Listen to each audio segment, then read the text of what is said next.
এই চ্যানেলে সম্প্রচারিত সকল খবরই সচেতনতামূলক এবং শিক্ষণীয়, কোনো কিছুই প্রভাবিত নয়। এই বিষয় নিয়ে আমার সঙ্গে কোনো আলোচনা হয়।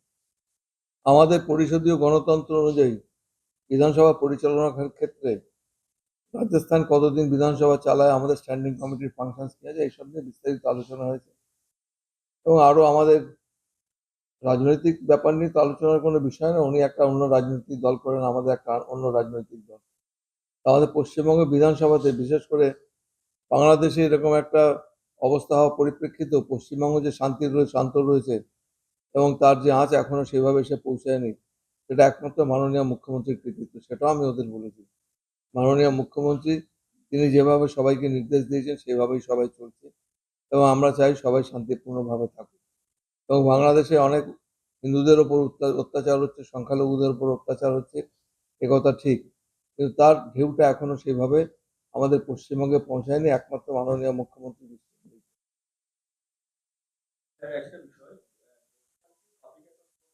এইটা নিয়ে বলছেন যে বিধানসভায় বিভিন্ন অনিয়ম চলছে এবং আপনি সংবিধান দিবস নিয়ে যে রেজলিউশনটি রাজনৈতিক কেন্দ্রীয় এজেন্সির বিরুদ্ধে বক্তব্য, এই সমস্ত যা বলার বিধানসভায় বলেছি। এই নিয়ে আমি বাইরে কোনো মন্তব্য করব না। ওদের যদি কিছু বলার থাকতো বিধানসভায় এসেই বলতো। ওরা বাইরে কিছু বলার কিছু নেই, ওদের সুযোগ ছিল। ওদের যারা বক্তারা ছিলেন তারা বলেছেন, শুভেন্দুও বলেছে, নতুন করে এতে বলার কিছু নেই। উনি দেখতে পারেন যে এটা রাজনৈতিক উদ্দেশ্য নিয়ে করা হয়েছে, কিন্তু যে বাস্তব যারা সত্যি সেটাই আমরা ওখানে তুলে ধরেছিলাম। এই মর্মে কি কোনো কথা না, আমার সাথে কোনো কথা হয়নি। বাইরের একজন স্পিকার এসেছে, স্পিকার একটা পলিটিক্যাল সেখানে যে বিরোধী দলনেতা যদি বলে তো সেটা তার ব্যক্তিগত ব্যাপার। আমার তো মনে হয় এটা তার সৌজন্যটা বজায় রাখা উচিত। এখানে আমরা তো বিরোধীদের সম্বন্ধে সরকার পক্ষে যারা রয়েছে অনেকে অনেক কিছু বলতে পারেন, তাদের কথা, কিন্তু আমাদের বিধানসভা সংক্রান্ত বিষয়ে এটা নিয়ে কোনো আলোচনা হয়নি। আমি বলেছি বিরোধীদের আমরা যথেষ্ট সুযোগ দিই। উনি শুনে আশ্চর্য হলেন যে 50% সময় বিরোধীদের দেওয়া হয়। উনি বললেন আমরা তো দিই না। আমরা এখানে দিই, কারণ গণতন্ত্রের সবাই বলি পীঠস্থান এটাকে, এবং এইখানে বিরোধীদের বলবার সুযোগ দেওয়ারই দরকার, তাদের কণ্ঠস্বর যেন আরো জোরালো হয়। বলেছি ওনাদের। বিভিন্ন রকম আলোচনা চলছে, প্রসঙ্গ উত্থাপিত হচ্ছে, আপনি বিষয়টা কিভাবে দেখছেন? প্রথমত হাউসের সদস্য আমি শুধুমাত্র সংবাদপত্রের মাধ্যমে জেনেছি। আমার কাছে যদি অফিসিয়ালি কোনো কিছু আসে তখন আমি যা সিদ্ধান্ত নেবার নেব। তবে আমাদের কারোর ওপরে আক্রমণ হোক সেটা আমরা কেউ চাই না।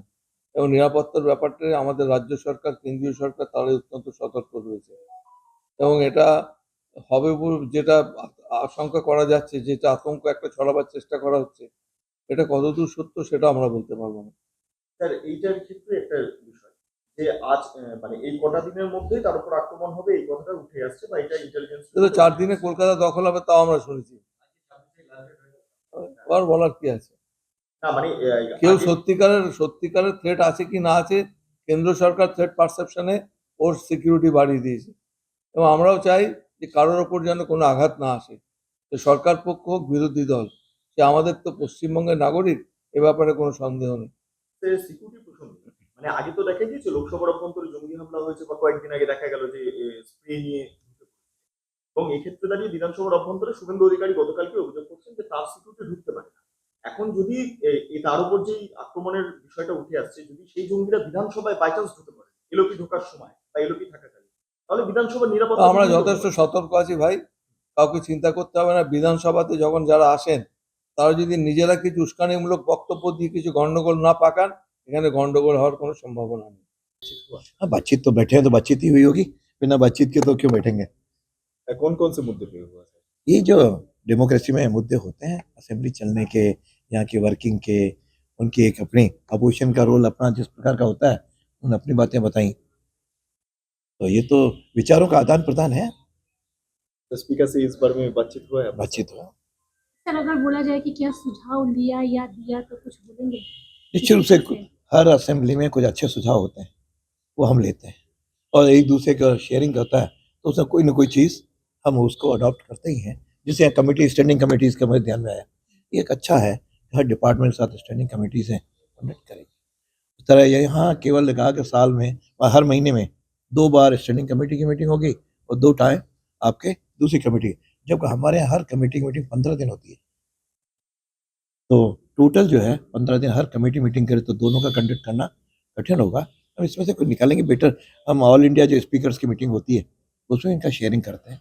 उस शेयरिंग में जो कुछ भी बेटर लगता है, improvement always a part of the system. एक दूसरे का सीखते हुए हम आगे बढ़ें और उसको आगे बढ़ाएं। Because we are the speakers, so we can't comment on political system. We can't answer the political questions. चलो, we are very happy Thank you that very you have much. visited.